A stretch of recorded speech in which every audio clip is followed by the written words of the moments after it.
ব্যথা পাইছো? শ্যাম্পু দিয়ে গোসল করা হচ্ছে? ময়লা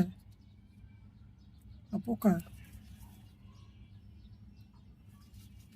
দেখি খুব করে আছে। শ্যাম্পুর ঘেরান বাড়িয়েছে, ঘেরেন ঘেরেন। মিষ্টু, মিষ্টু তাকাও তাকাও তাকাও তাকাও, হ্যাঁ তাকাও। উম, শান্তির গোসল। দাঁড়ো দাঁড়ো দাঁড়ো। দেখি দাঁড়াও শ্যাম্পু লাগলো না একটু।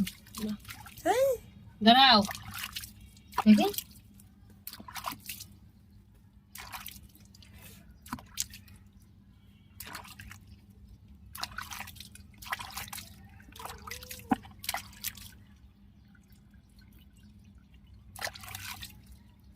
শান্তি লাগতেছে, এই যে মুখে মধ্যে